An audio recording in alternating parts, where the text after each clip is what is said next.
नमस्कार R K cooking channel रे आपण समस्त को मोर स्वागत। चलंतु बनैबा बिना सड़ारे नरम बिरी चकुली चटणी रेसिपीटा आर ब्लॉग रे मु अपलोड करी।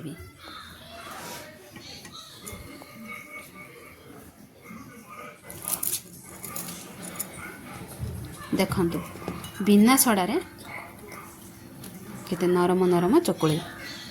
मो पुओ कहला मामा आज चकुली चटणी टिके बनै दउन।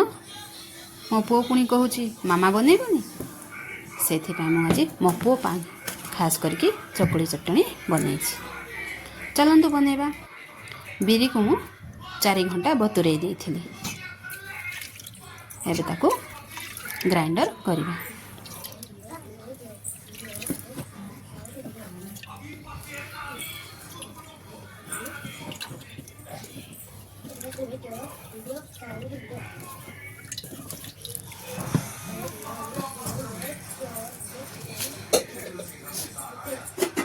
ग्राइंडर हो गला ताको आमे अन्य पात्र रे काढ़िबा।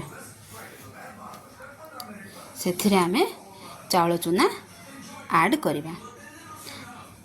आपनक पाखरे जदि चाउल चूना नहीं ताहले आपण चाउल भी बतुरे की ग्राइंडर करि परिबे।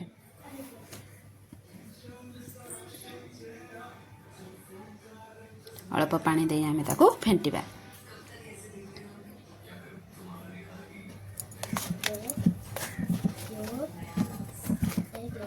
स्वाद अनुसार अल्प लुण दे फेंटिबा।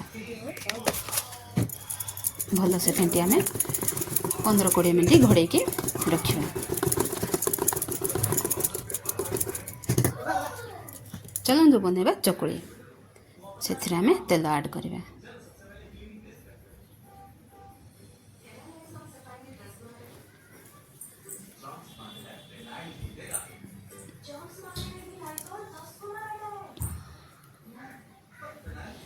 चैनल रे नुआ आसीथिले लाइक एंड सब्सक्राइब करंतु एवं शेयर भी करंतु।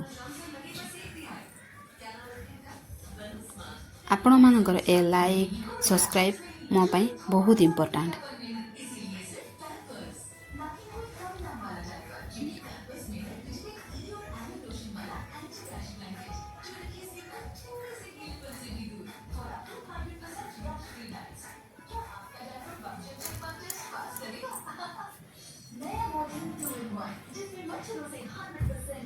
चकुली आमर रेडी। देखंतु आमर आज चकुली और चटणी देखा जमी सुंदर खाइबा को मध्य सेमिति बहुत स्वादिष्ट। थरे एमिति करिके खाआंतु।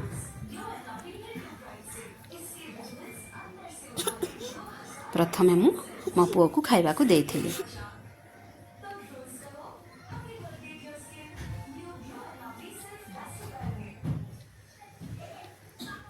बहुत भल है बोली कि मो पुओ कहूँ। जय जगन्नाथ।